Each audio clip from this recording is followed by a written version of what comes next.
Hello, welcome, and thank you for attending our exciting panel on navigating the fragmented security landscape for security hardware design. I'm Wayne Dragon, Global Technical Solutions Manager for Aero Electronics out of our headquarters in Denver, Colorado.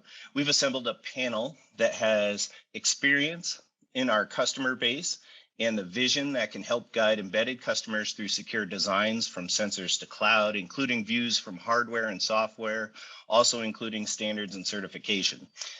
As I do the intros for the panel, go ahead and give a wave so people can put a face with the name, and I'll go ahead and walk through our distinguished guests. So I'll be your host today, and again, my name is Wayne Dragon, just like the mythical creature, and I focus on secure end-to-end technology solutions, really driving new business outcomes and better customer experience.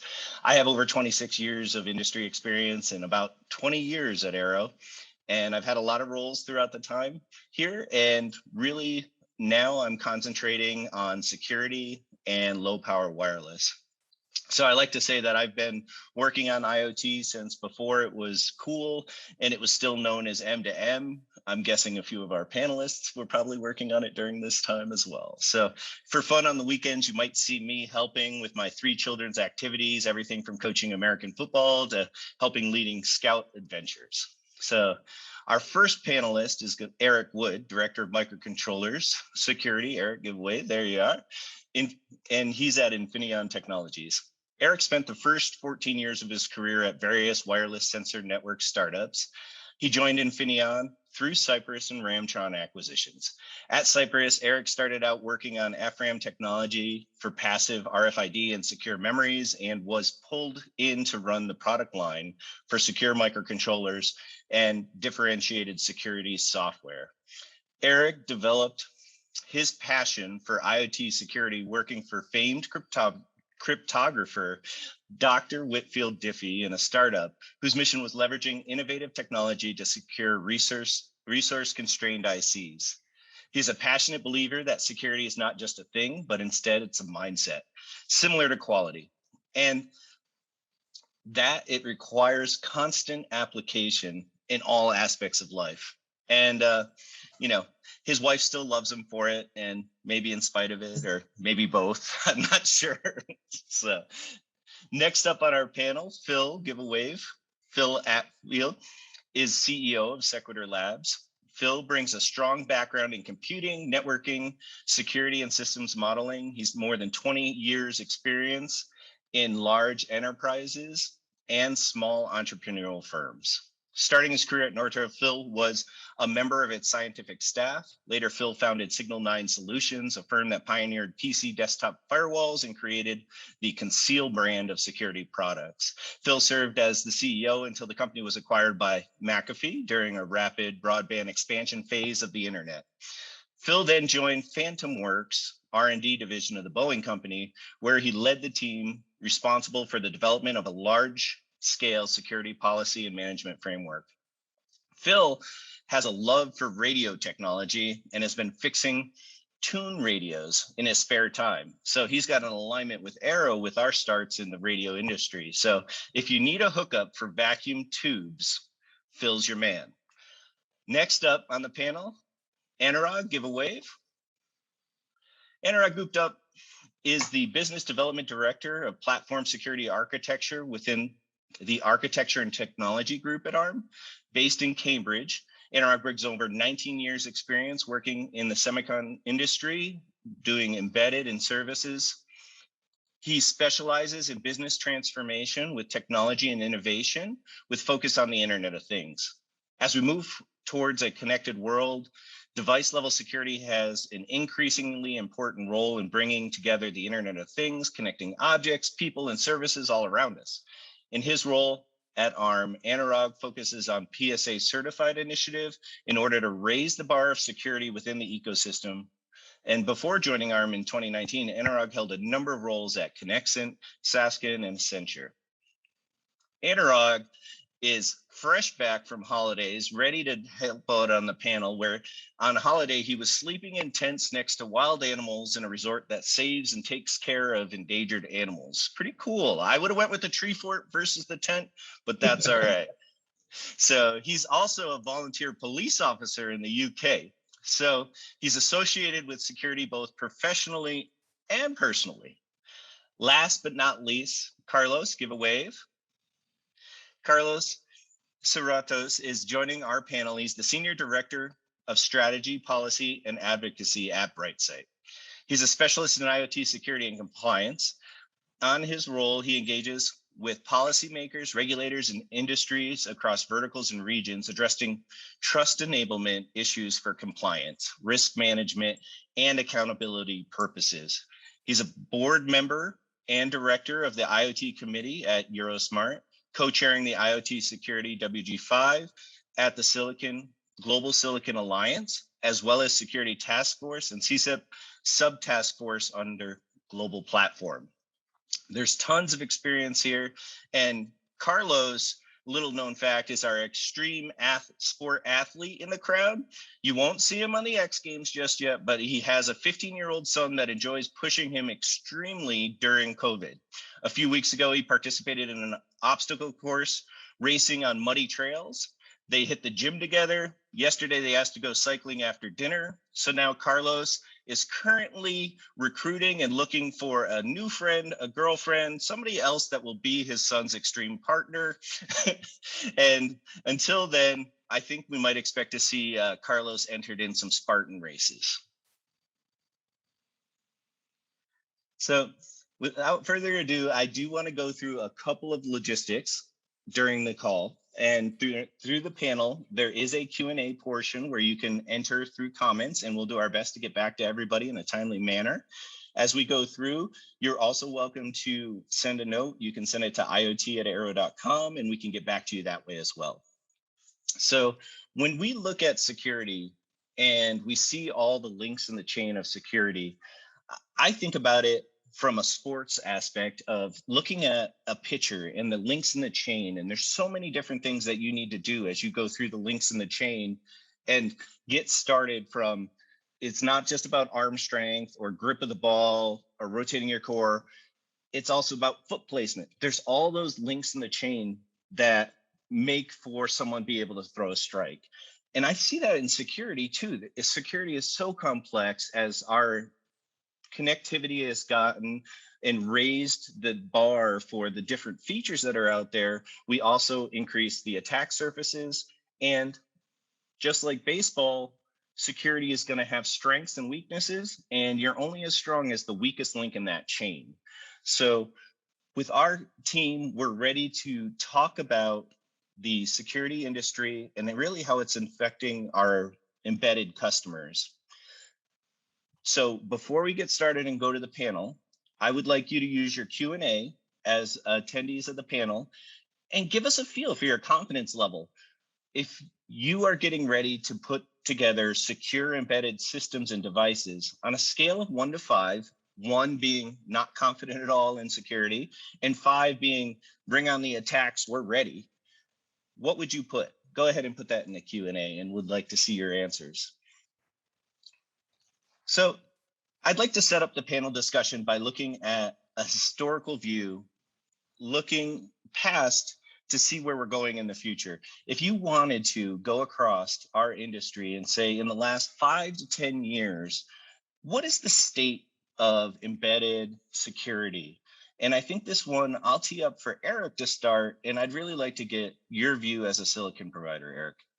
Yeah, thanks, Wayne. So really interesting question. I think back to my own experience getting started in IC security in 2010 with Dr. Whitfield. And really our mission there was to take these very small resource constrained NFC chips, UHF, RAIN, RFID chips, 16 and 32-bit microcontrollers, and implement very robust security. And what's interesting is then you had a complementary security posture for devices that would go into PCs and the furthering of smartphones. And so there was this kind of spacing, and as that matured, and recently what we see is the middle ground between that from a compute power called microcontrollers, not microprocessors and not RFID chips, but the middle ground microcontrollers are harvesting quite a bit of benefit from looking at how security was done on the more advanced life forms of microprocessors and the lesser advanced life forms of RFID chips, and finding how to take that experience and excellence and apply it to the 32-bit microcontroller space. Where on one hand, compared to a microprocessor, you're wounded with far less resources, and from an RFID chip, your system is much larger from an attack surface.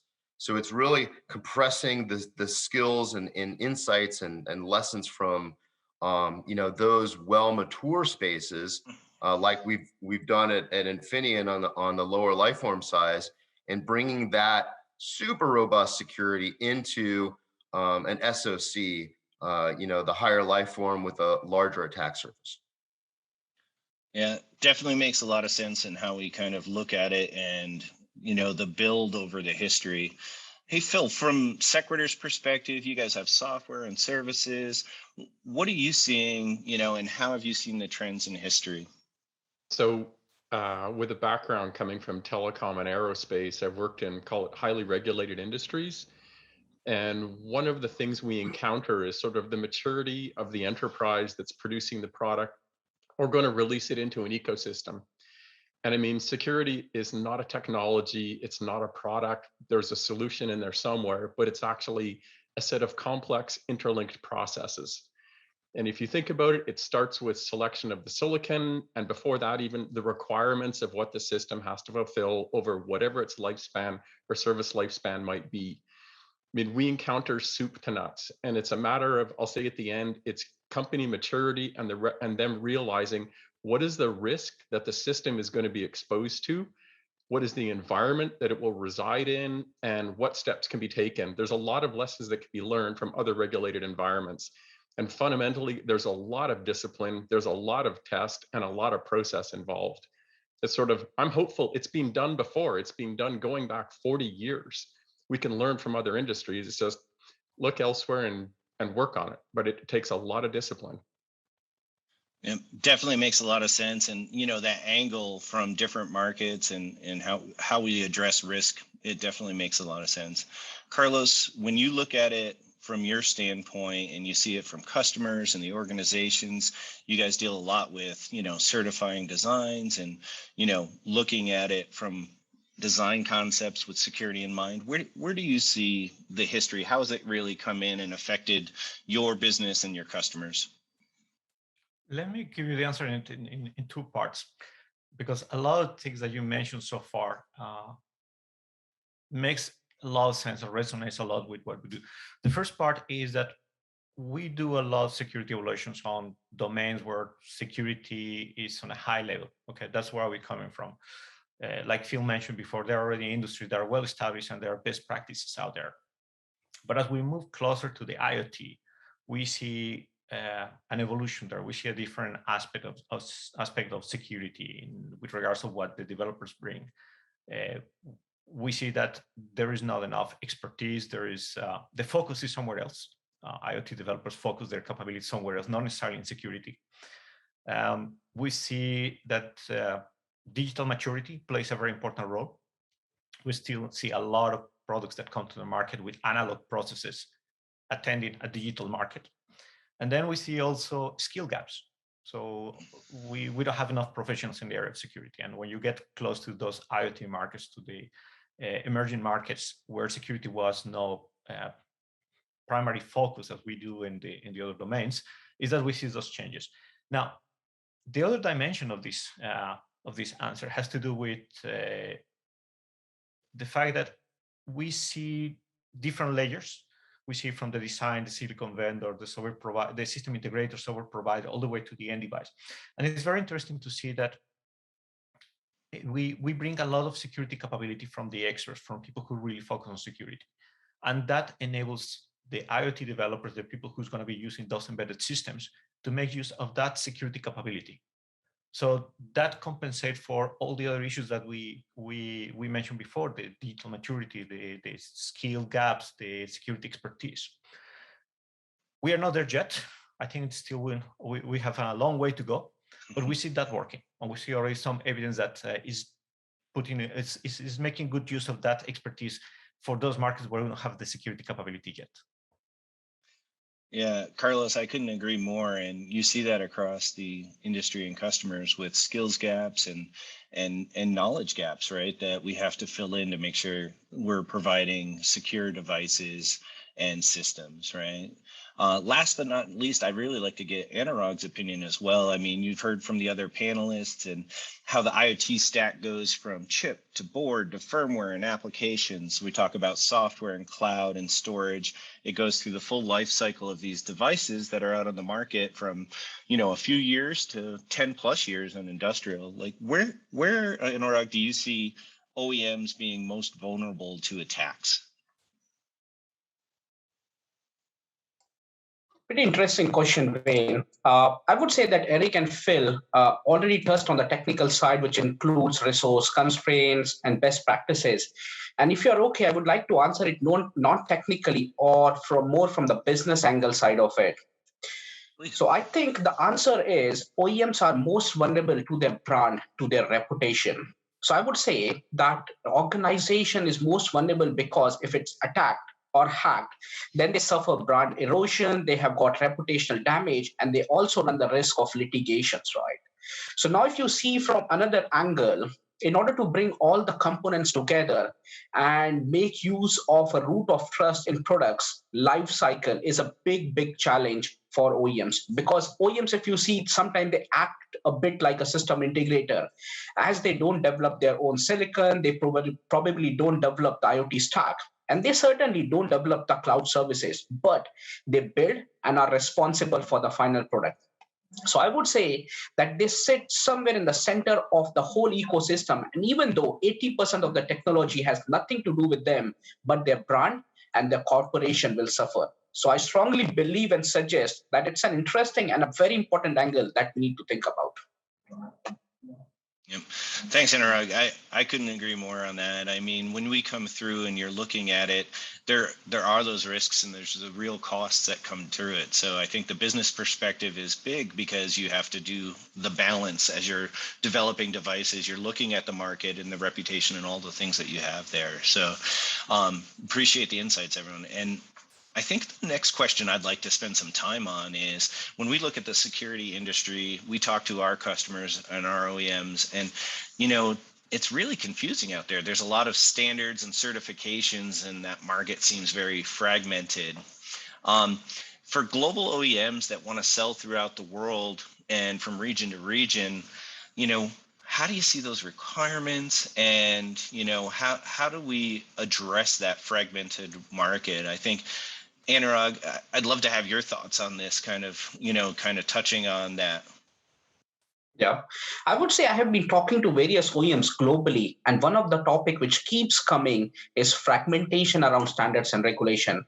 I would say that fragmentation is not only regionally, but it also industry-wise. So what I mean by that, if we look into various regions, we have got various regulations like you talk about NIST 8259, you talk about state California and US. And when we come towards Europe, you have got HC 303645, then draft UK DCMS, and Nordics have got their own. And same way, if we go towards APAC, we have got Cybersecurity Agency of Singapore, and then we have got METI, which is the Ministry of Economy, Trade and Industry in Japan, which releases their own IoT security and safety framework. And it doesn't stop here. Now, if you go into various industries like automotive, they will have their own regulation like UNECE vehicle regulation, which is WP29. And then you also talk about ENISA. And same way, you talk to industrial guys, they start talking about ISO and IC 62443. And smart cameras guys will talk about OSA. And then medical have their own. So I would say that there is a serious need of defragmentation around this fragmented landscape of standards and regulation. In fact, I would say PSA certified is doing exactly the same, that is bringing defragmentation as well as aligning and mapping with various standards and regulations with a clear intent to make it easy for OEMs to consume and implement. Yeah, Anurag, I think that's a great point. And Carlos, from your SGS and Brightside standpoint, I mean, this is the daily challenge I think that you're living with, from a testing standpoint. Can you give us some insights on how you test to different standards and what people are coming in with? Yes, sure. I think to start with, one of the very important drivers, perhaps the most important driver in this industry and the testing and inspection certification industry, is regulatory compliance. That's a fact, and that's important because many times this translates as access to market. That's the set of verifications of controls that manufacturers have to show in order to get access to a particular ecosystem. So just for that reason alone is very important, because that's a very important business driver. Like Anurag mentioned, there are literally hundreds of standards out there. So can give you a very big number that they keep us busy on a day-to-day basis.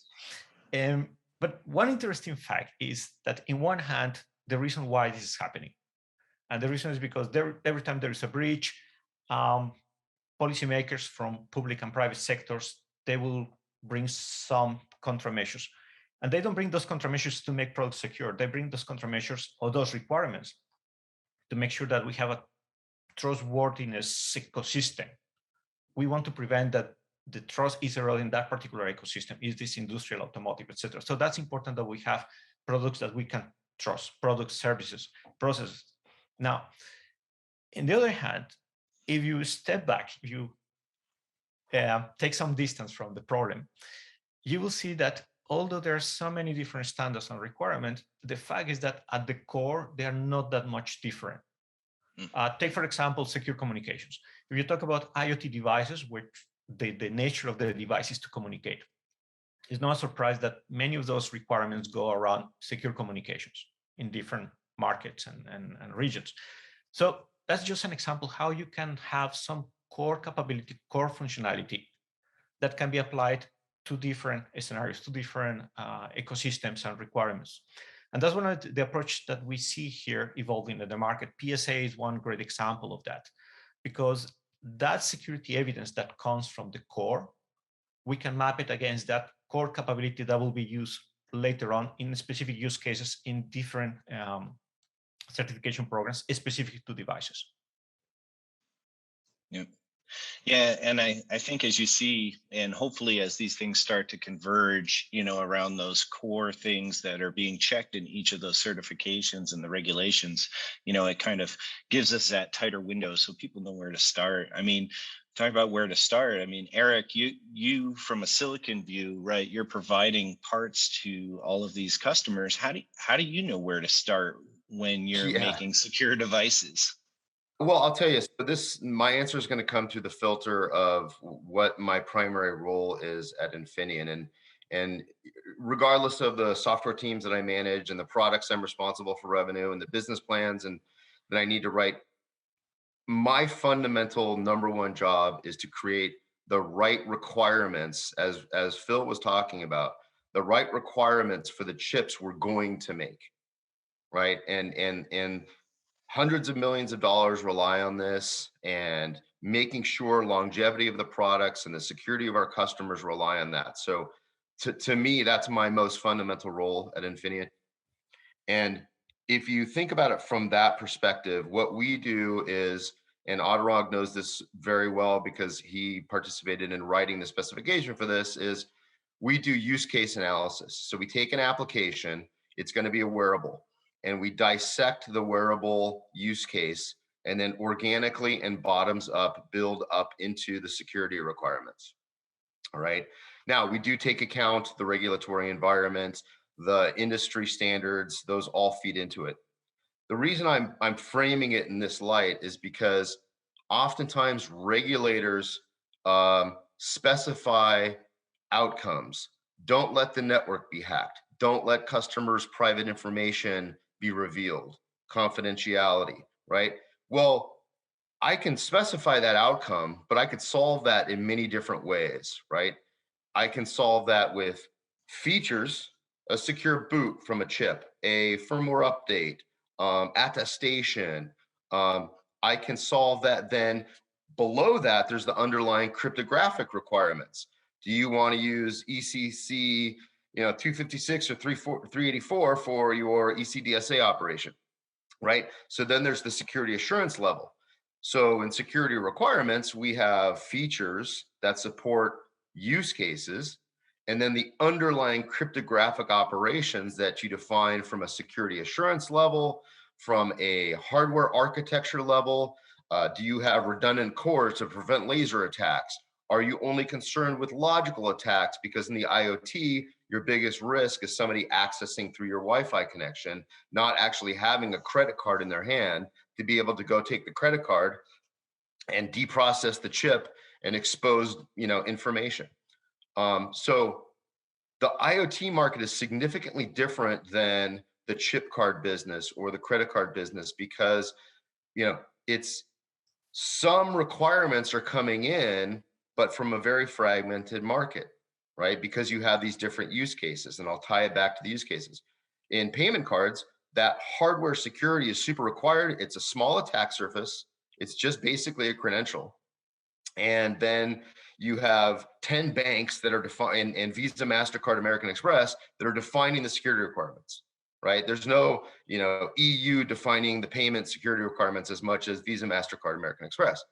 But in IoT, since it's so fragmented, it's medical, it's security, it's all these different markets, they're trying to prevent outcomes.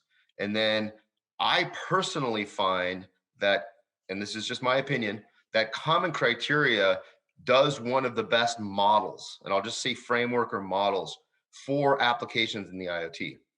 Because in common criteria, you have security assurance levels, right? You have very clear ways to benchmark those levels. And then the most novel piece is you have protection profiles. And the protection profiles allow you to define for a given use case, IP cameras, wearables, medical devices. We're going to see a proliferation of new protection profiles coming up in common criteria, I believe, because A, they're needed, and B, I believe that is one of the best frameworks.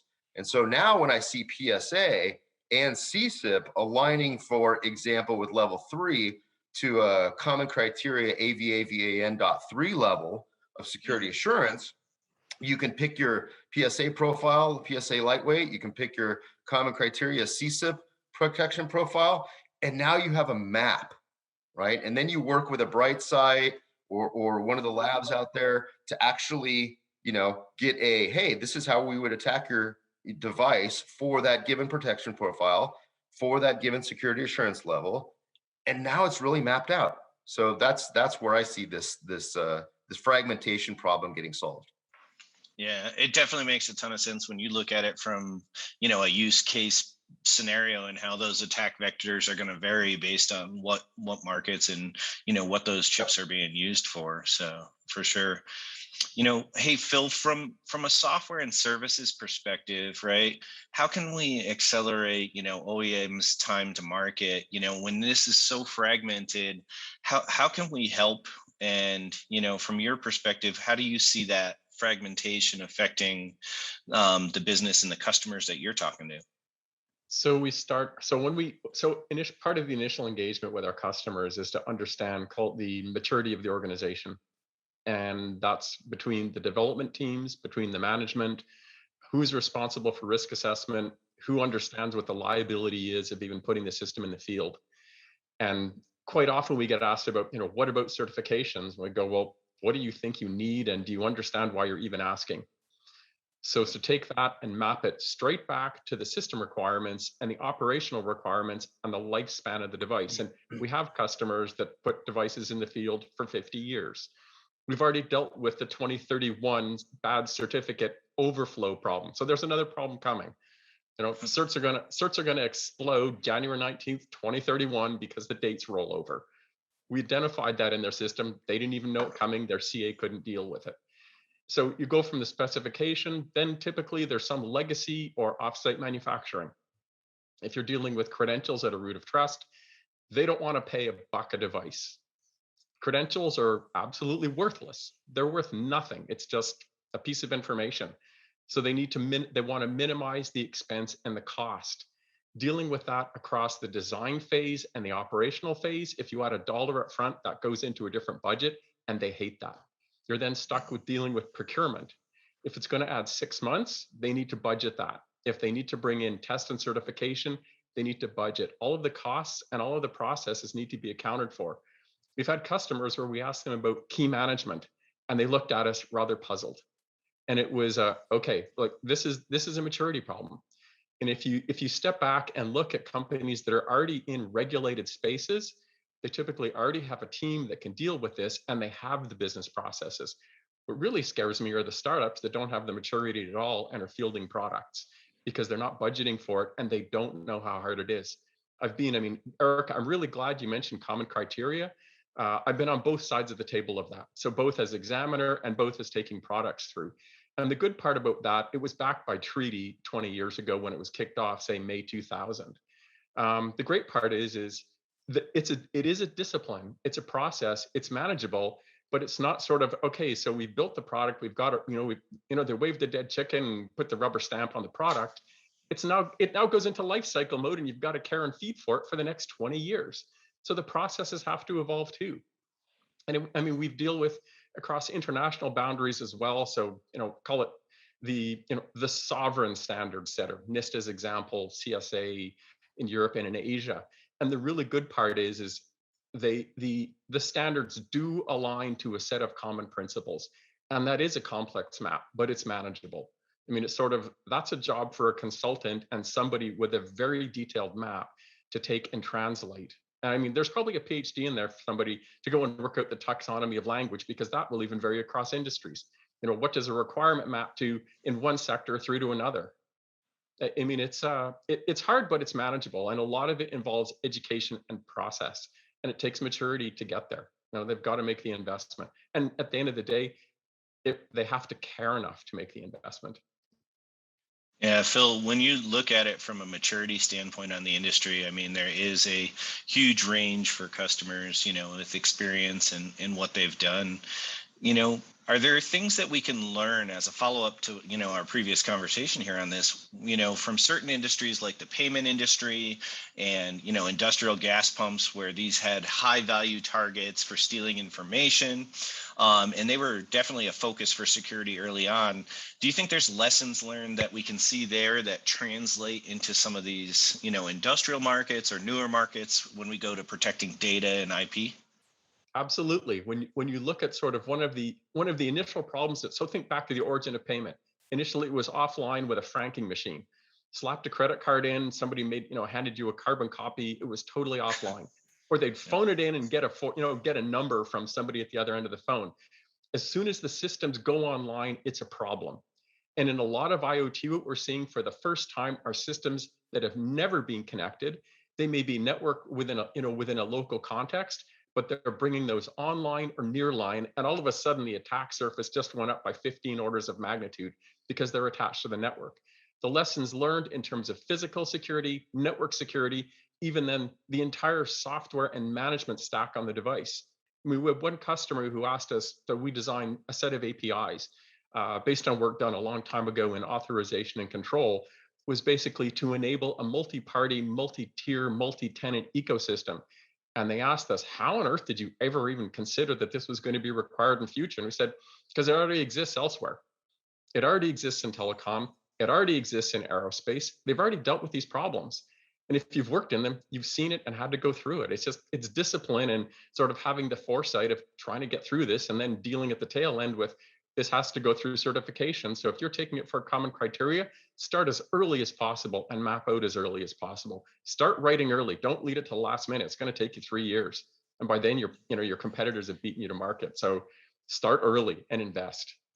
Yeah, it definitely can't be an afterthought when it comes down to those things.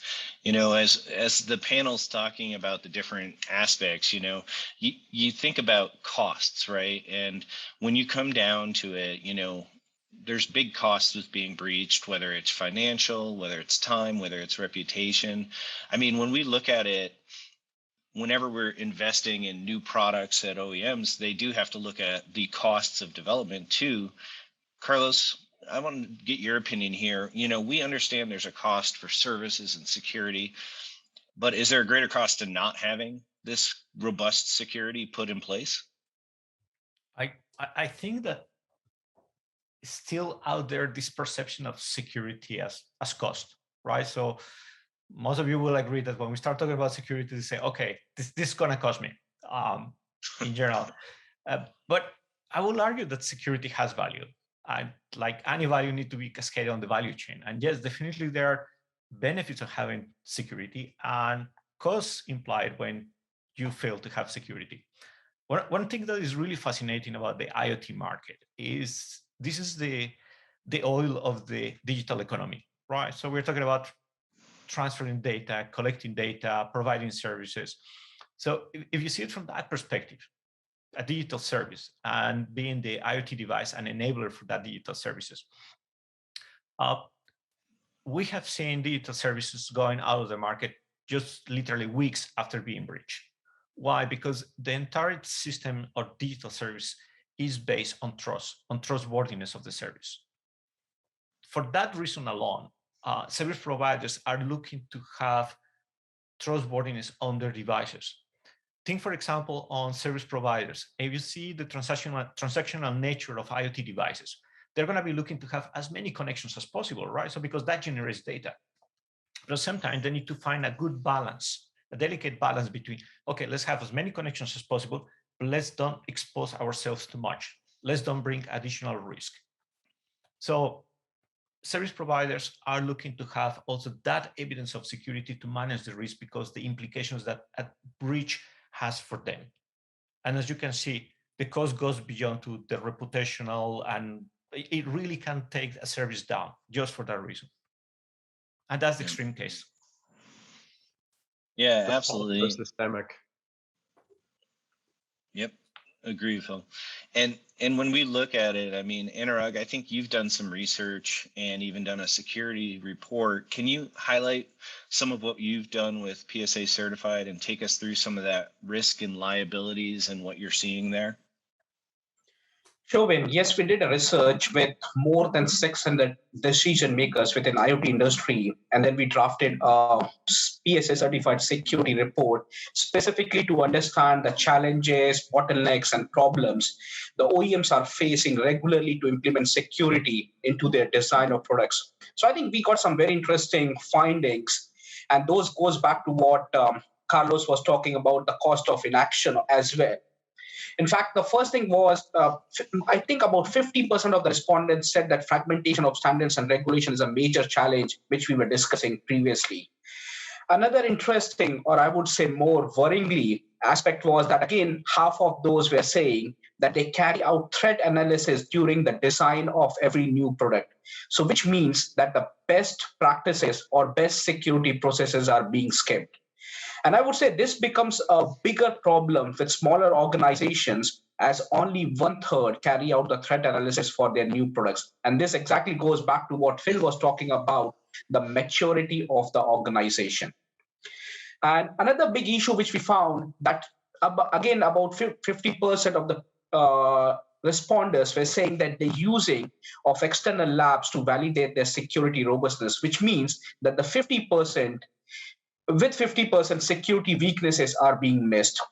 And some of the other challenges which came out was around liability, time to market, cost, and lack of expertise and understanding. But majority said that they will include provision for root of trust in their products. And most importantly, I would say that almost everyone, and if I'm not wrong, I think it was about 84% of the tech decision makers showed interest in the development of an industry-led set of guidelines, processes, and standards with an intent to help them de-risk their approach to IoT security. Yeah. So, Anurag, I mean, when you look at it from that perspective, there's customers that seem ready and want to know more, but it's hard to figure out. And then you have customers maybe that are still in the we don't know what we don't know phase. So it's definitely interesting and, kind of seeing how it's all going to develop. So I want to pause for a quick second right now. I want to address the audience and say, in the Q&A chat, we're interested in your feedback. What's the biggest challenge with security for you and your company today? So if you could put that in the Q&A and just give us some feedback, we're very interested to hear what place you're at in your companies. So going back into the question and the follow-up on, when we look at developing secure platforms and processors and chips, there's some development expense to having devices with security built in mind. Eric, from your perspective, of Infineon and Cypress, how do you see these costs? And, does security influence the device performance? And how are things changing with how parts are developed? It's interesting that you talk about costs in that way. So I think what customers are realizing is that there is a financial cost to security. It has value, as Carlos was saying, obviously, I believe. But the other costs that customers have yet to wrap their hands around, and I look at a Fortune 500 company RFI about secure microcontrollers probably once a week. And they're getting smarter and smarter about the questions to ask. Where yet they have gotten to is understanding the performance trade-offs, I'll call them, or costs, right? So for example, I can take a standard microcontroller for a wearable device, and I can boot in X amount of time.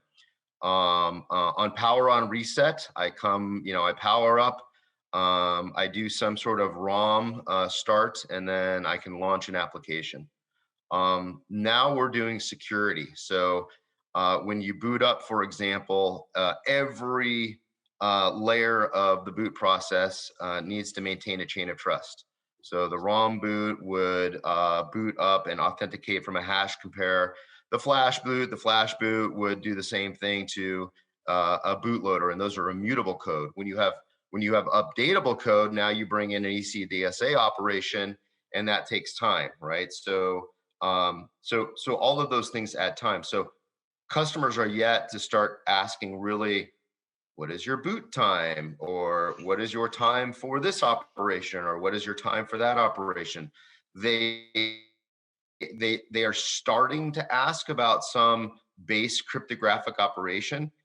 They're obviously asking for hardware acceleration, but they don't understand yet entirely where that affects from an operational perspective, because there's sort of a blind, okay, you have hardware acceleration.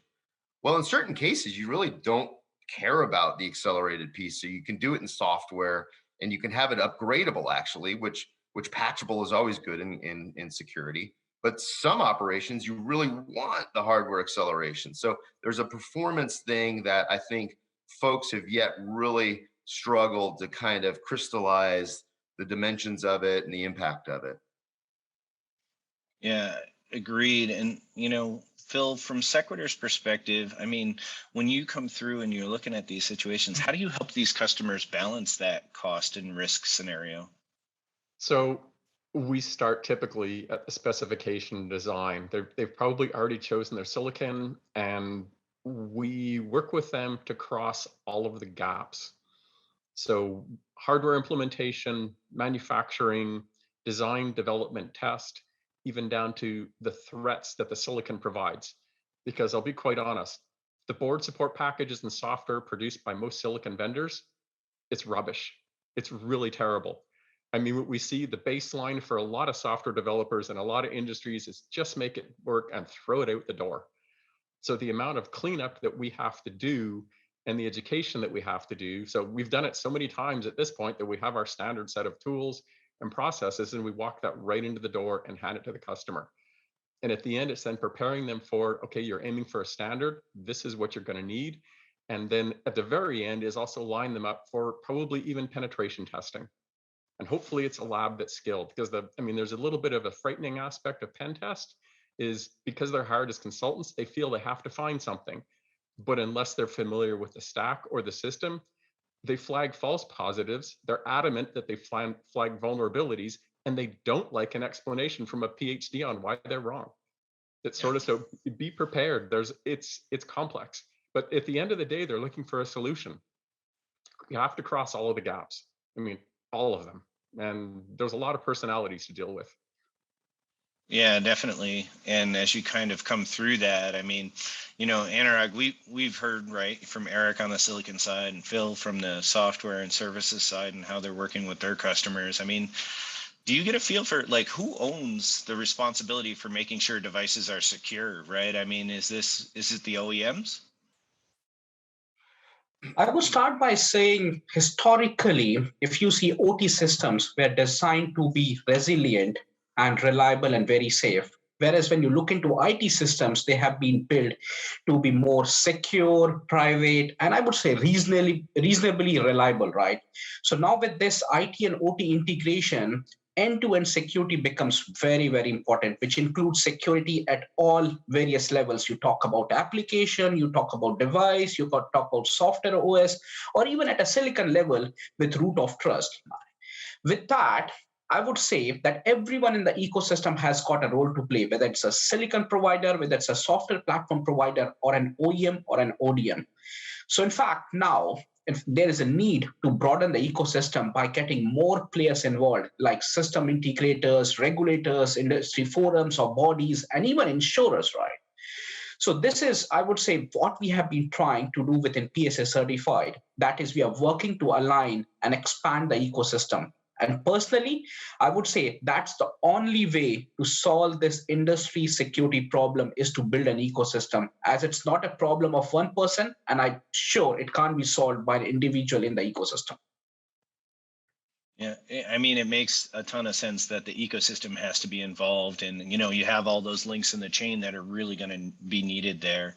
This is a great discussion that we're having, and I want to hit on a few more key questions, and I think this is going to be our speed round for answering, so that we can get a few more highlights in.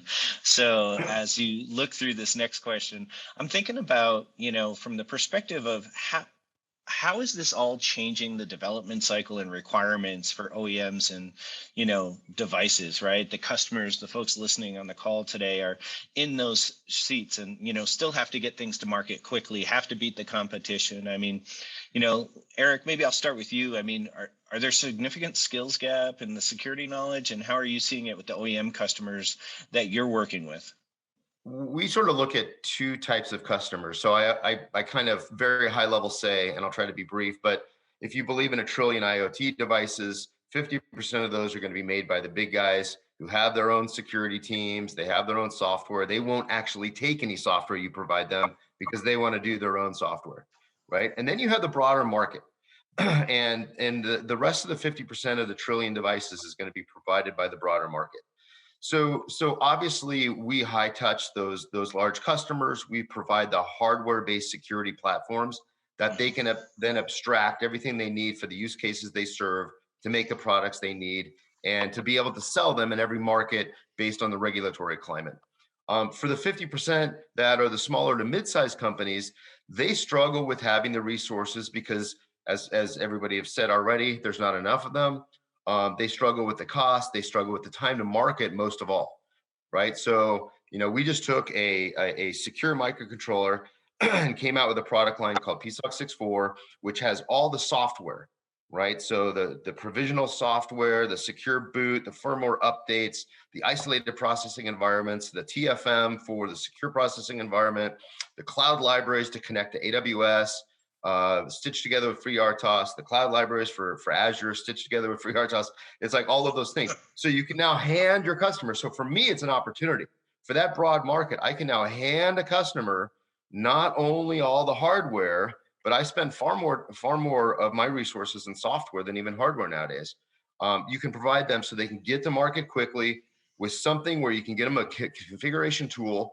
When they're building their system software, they click a button, and the build system, like our Modus Toolbox, creates the image that is already pre-certified for them.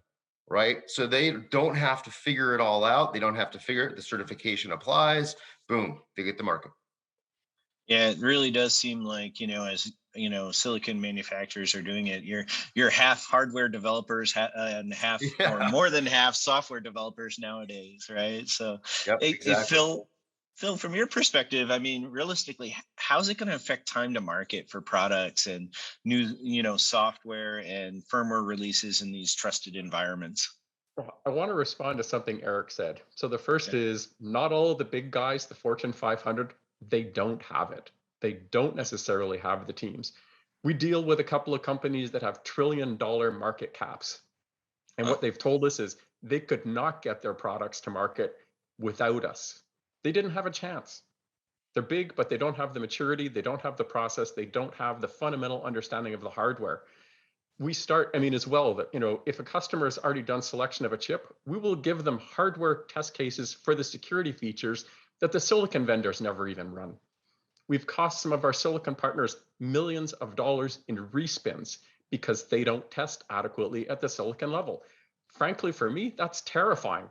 Putting one of those in a vehicle scares the living daylights out of me when I find features that don't work or a chip that's imminently hackable because it wasn't tested coming out of the foundry at die cut, or it was misprovisioned in the foundry. We've seen this too many times, and it's corner cutting, and it's a lack of discipline, and it's expense.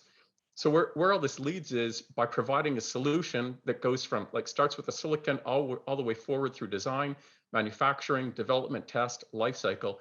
By crossing all of those gaps, our customers have told us we knock 40% off of their time of getting a product to market with the security features enabled. And I mean, without that, we've seen too many times where products go off the rails and they just fail. That's the scarier part of not doing this. And the companies, because I'll call it the other half that don't understand, if they go and roll their own, the likelihood of failure, because they don't have the detail, they think they know, but go and read through a 10,000 page manual, then go and write the test cases and carry that all the way up the stack and into operations. It's not a small problem. I mean, it's complex. Now take that, put it in an automotive context. Wow, how many hundreds of microprocessors and microcontrollers do you have? What firmware revisions need to go on those? What's the cross complexity of that system and the management and even applying an update to it? I mean, you now get into complexity management problems which start affecting security. So, think on that level and think at the process and the system level. And I mean, it all starts with a root of trust on every one of those devices. And how do you get that in and manufacture at scale and then make it economical? Yeah, it makes a ton of sense, Phil. And, just wrapping up this question, we're coming close on time here. So I just wanted to see, Anurag, with the end users and end customers, how can we instill confidence, in what's been done with security and what's been implemented and, the process, right? How do you respond to these, new threats and new technology that are coming out? Sure. So I would say it's all about establishing the chain of trust from a device to the cloud. And to achieve this chain of trust, we created an anchor, which is known as root of trust, which Phil was talking about. I would say, just to explain root of trust, it's a hardware protected part of the device that perform all of the trusted computing functions. And I would say this is now implemented by majority of the silicon partners, and OEMs are building their devices based on that. Secondly, I would say that PSA certified level 1 questionnaire is a living document which is continuously managed, maintained, updated, and refreshed maybe on 6 monthly time frame based on what industry is looking for, what industry needs are, what new threats are coming up, and what regulators are talking about. And lastly, when you see these OEMs, they get their devices evaluated by third-party independent labs and certified by a certification body. So I would say it's a stamp of trust and assurance provided by third party and not by the manufacturers itself. So I would say all of these definitely improve the customer confidence. Perfect. Yeah, and I want to go to Carlos too. And Carlos, when you're thinking about it from a standpoint of the paradigm for designs and how things are going, should threat analysis and understanding risk, how does that affect that design paradigm and what customers are seeing? I'd love to get your quick opinion on this one. Basically, that's easy because what I do is I take half of the answer from Eric, half of the answer from Phil, and that's the answer. Because Perfect. One of the things that you see, and you're right, silicon vendors are way ahead here compared to the end devices. One of the promises we have in the industry is privacy and security by design. How do we achieve that? I have this story of one of the working groups working in one of those standards. Somebody suggested that for an IoT developer, one of the requirements was to use good crypto. And then I scratched my head because, like, how does a developer who is familiar with crypto because they use it but they don't know what it means is going to judge between good and bad crypto? And that's a really difficult problem.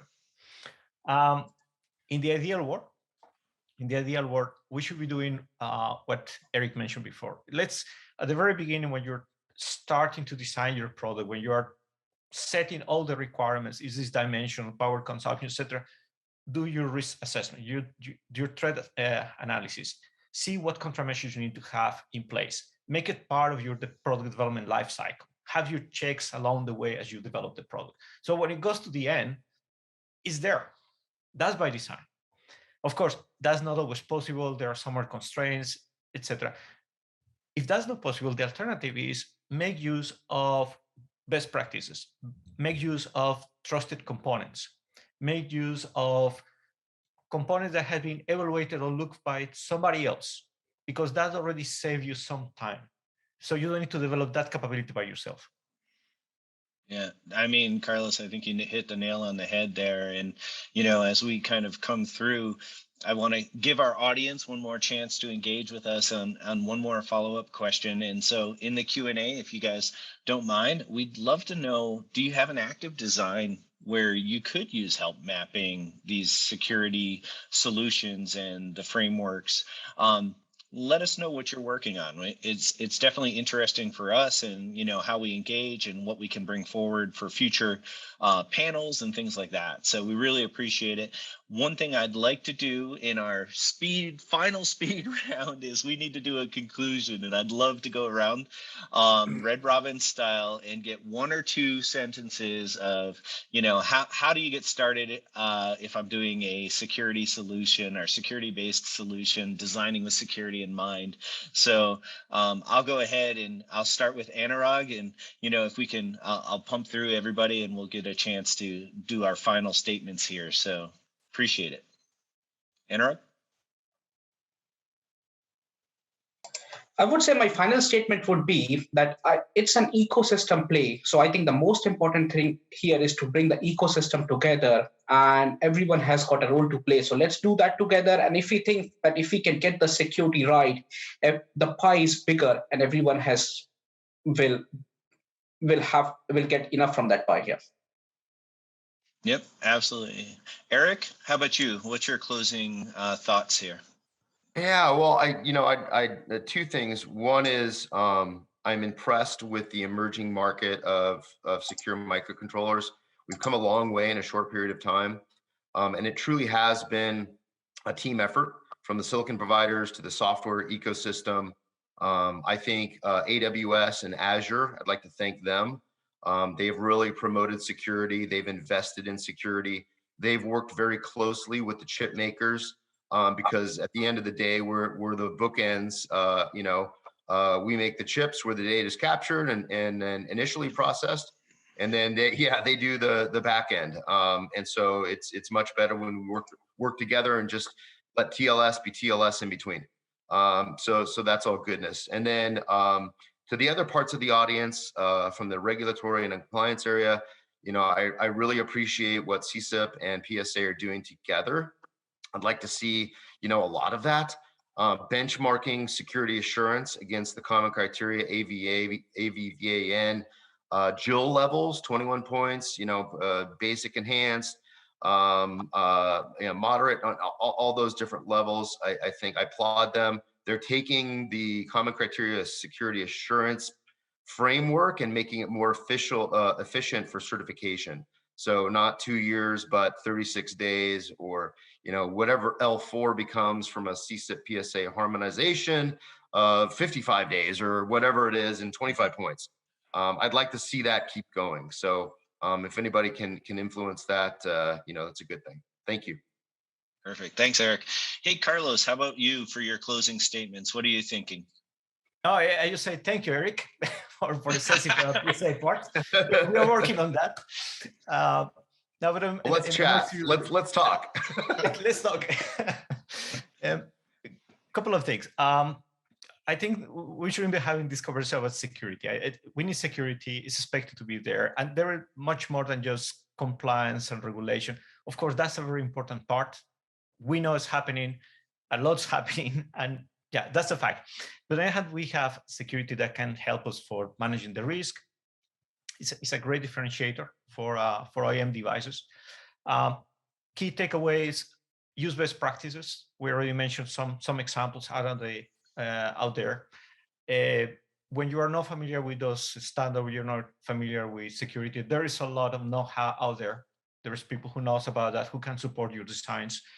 Whenever possible, make use of trusted components, trusted platforms, because that will also simplify the effort, will bring some time to market back to you that you can focus on the real tasks that are relevant for your devices.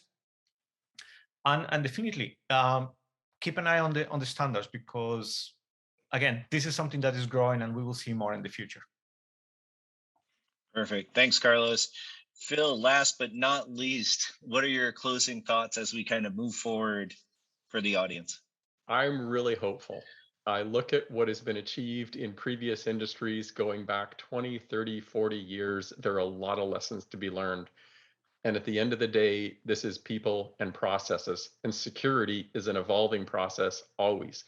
It's a moving target, and sort of fundamentally the way I look at our own business, hire the best you can. Get the best resources, the best talent, the best skill sets, and be knowledgeable.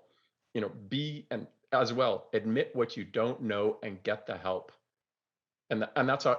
That's hard. Sometimes that's very difficult to do, because if you don't know what you don't know, you don't even know where to begin to look to find the answer. So keep looking, but I'm optimistic. And everything evolves over time. Look where we are. Look where payments have come to. Look at, even in the US, we now have chip cards. We don't have pins yet, but we still have chip cards. So huge step forward from the mag strip of 20 years ago. So I'm optimistic. We'll get there. It's just, there's an awful lot to learn from other disciplines, and look to people who have the experience and have been doing it for a very long time, because they've probably seen it before. Yep. Awesome, Phil. I think that's a great way to wrap it up, and really, drawing on the experiences and what's out there, and really kind of investing in the security up front, so that your solutions are built with security in mind, and it's all there, and it's not an afterthought. I want to really take a quick second and thank the audience for their time and attention. We really appreciate it. From Arrow as a sponsor for the panel and the event, we really appreciate it. Go out and see more of the solutions and panels, and go learn about the security pieces and solutions that are out there. If you have any questions, you can hit us up at iot@arrow.com to explore more about security and how to get started. We'd love to work with you and do more. I want to say a special thanks as well to our panel of experts, so Anurag, Eric, Carlos, and Phil. Thank you so much for your time. We really appreciate it. And everybody have a great day.